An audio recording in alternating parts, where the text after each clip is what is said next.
نحمده ونصلي على رسوله الكريم اما بعد اعوذ بالله من الشيطان الرجيم بسم الله الرحمن الرحيم يا ايها الذين آمنوا كتب عليكم الصيام كما كتب على الذين من قبلكم لعلكم تتقون صدق اللہ العظیم۔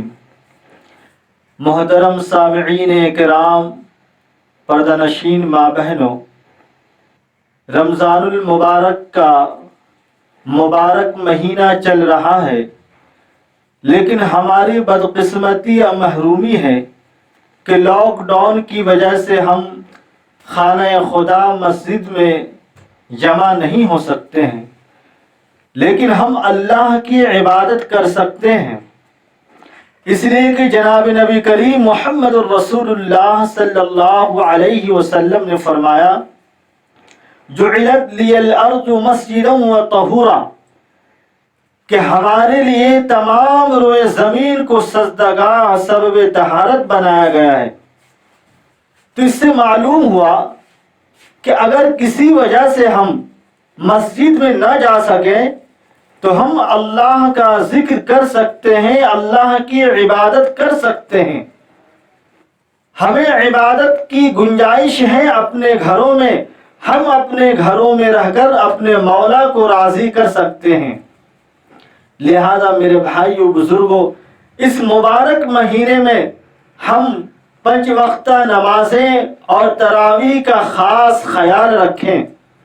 5 وقت کی نمازیں تو ہر مسلمان مرد و عورت عاقل بالغ پر فرض عین ہیں، جو کسی بھی حال میں معاف نہیں ہے، اور تراویح کی نماز سنت مؤکدہ ہے۔ اس سلسلے میں 2 باتوں کا جاننا نہایت ہی ضروری ہے۔ پہلی بات کہ 20 رکعت تراویح یہ الگ سنت ہے، اور مکمل قرآن کا سنانا یہ الگ سنت ہے۔ لہذا لاک ڈاؤن کی وجہ سے ہم تراویح جیسی عظیم نعمت کو ترک نہ کریں، بلکہ ہم تراویح کی 20 رکعات ضرور اپنے گھروں میں ادا کریں۔ اللہ ہمیں عمل کی توفیق بخشے۔ حضرات سامعین، اعمال رمضان کے تعلق سے چند اہم اور مفید باتیں پیش کرنا مناسب سمجھتا ہوں۔ سحری فجر کے قریب کھانا سنت ہے۔ اللہ کے نبی جناب محمد الرسول اللہ صلی اللہ علیہ وسلم نے فرمایا تسحروا فإن فی السحور برکہ، سحری کھایا کرو اس لیے کہ سحری کا کھانا برکت والا ہوتا ہے۔ میرے بھائیوں، سحری کے بعد فجر کے وقت جب مؤذن کی آواز سنیں تو آذان کے الفاظ دہرائیں، اور آذان کے بعد یہ دعا پڑھیں اللہم رب هذه الدعوة التامة والصلاة القائمة آتی محمدا الوسیلة والفضیلة وابعثه مقاما محمودا الذی وعدته انك لا تخلف المیعاد۔ اس دعا کے پڑھنے سے رسول اللہ صلی اللہ علیہ وسلم کی شفاعت نصیب ہونے کی بڑی امیدیں ہیں، جیسا کہ بخاری شریف کی روایت میں بشارت آئی ہے۔ میرے بھائیوں، اس کے بعد فجر کی 2 رکعات سنت مؤکدہ ضرور ادا کریں۔ اللہ کے نبی صلی اللہ علیہ وسلم نے فرمایا رکعت الفجر خیر من الدنیا وما فیہا، کہ فجر کی 2 رکعات دنیا وما فیہا سے بہتر ہے۔ آذان اور اقامت کے درمیان دعا میں مشغول رہیں۔ اللہ کے نبی جناب محمد رسول اللہ صلی اللہ علیہ وسلم نے فرمایا الدعاء لا يرد بین الاذان والاقامہ، کہ آذان اور اقامت کے درمیان دعا رد نہیں ہوتی ہے، لہذا اس وقت ہم دعا کا اہتمام کریں۔ نماز فجر کے بعد نماز پڑھنے کی جگہ بیٹھ کر ذکر کا اہتمام کریں۔ سب سے بہترین ذکر تلاوت کلام اللہ ہے، لہذا روزانہ کم از کم ایک پارے کی تلاوت کریں کہ رمضان المبارک کے مہینے میں ایک قرآن مکمل ہو جائے۔ ذکر میں کم از کم 3 تسبیحات مکمل کر لیں، 100 بار استغفار، 100 بار درود پاک، 100 بار تیسرا کلمہ۔ نماز اشراق کا وقت سورج طلوع ہونے کے 15-20 منٹ بعد شروع ہوتا ہے۔ اشراق کی نماز 2 یا 4 رکعتیں پڑھی جاتی ہے، جن کا ثواب ایک حج و عمرہ کے برابر ہے۔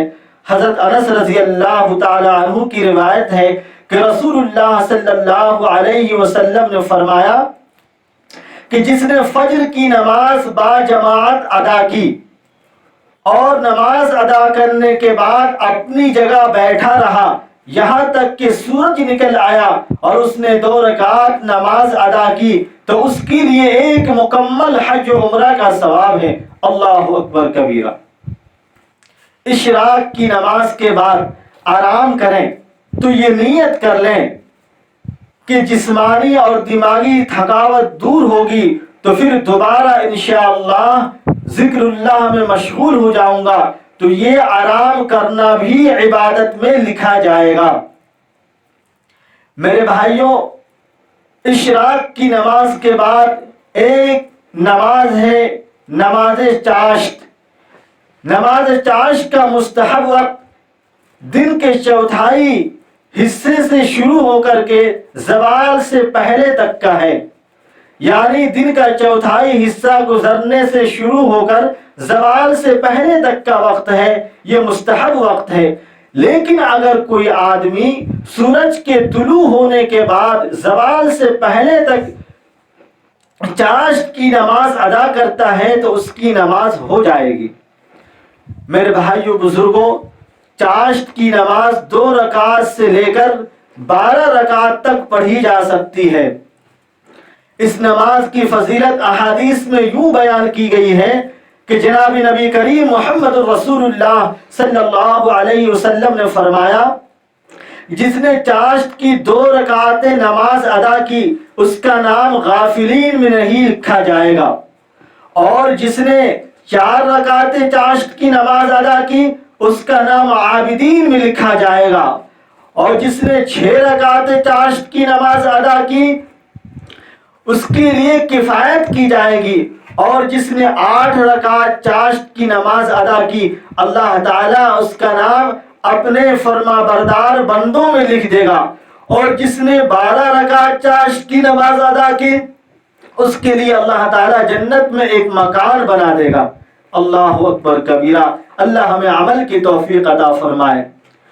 ظہر تک آرام یا کام کاج کرنے کے بعد جب ظہر کی اذان ہو تو ظہر کی اذان کا جواب دیں، اذان کی بعد کی دعا پڑھیں، اور اس کے بعد اذان اور اقامت کے درمیان دعا میں مشغول رہیں، پھر ظہر کی نماز ادا کریں۔ ظہر کی نماز ادا کرنے کے بعد قیلولہ کریں، لیکن میرے بھائی اس میں اتباع سنت کی نیت ہو کہ میں سنت کے طور پر یہ قیلولہ کر رہا ہوں۔ پھر اس کے بعد اگر آرام کا موقع نہ ملے تو کوئی بھی جائز کام کیا جا سکتا ہے۔ پھر عصر کی اذان ہو تو عصر کی اذان کا جواب دے، اذان کی بعد کی دعا پڑھیں، اور دعا کے بعد عصر کی نماز باجماعت ادا کریں، اور عصر کے بعد 3 تسبیحات مکمل کریں، 100 بار استغفار، 100 بار درود پاک اور 100 بار تیسرا کلمہ۔ اور اگر جمعے کا دن ہو تو درود پاک کی کثرت کریں، عصر سے لے کر مغرب تک درود پاک میں مشغول رہیں، اس لیے کہ جمعے کے دن درود پاک پڑھنے کی بہت فضیلت آئی ہے۔ اس کے بعد اللہ تعالیٰ اگر استطاعت دے، صلاحیت دے، جیسی صلاحیت دے تو افطار کرانے کی کوشش کرے، حتی الامکان کوشش کرے۔ جب افطار کرے تو اس وقت دعا مانگے۔ اللہ کے نبی صلی اللہ علیہ وسلم نے فرمایا کہ روزہ داروں کے لیے افطار کے وقت ایک خاص دعا ہے جو رد نہیں ہوتی۔ جب افطار کرے تو یہ دعا پڑھے، اللهم لك صمت وبك آمنت وعليك توكلت وعلى رزقك افطرت. اللہ تعالی ہمیں ان باتوں پر عمل کی توفیق عطا فرمائے. وآخر دعوانا الحمد للہ رب العالمین.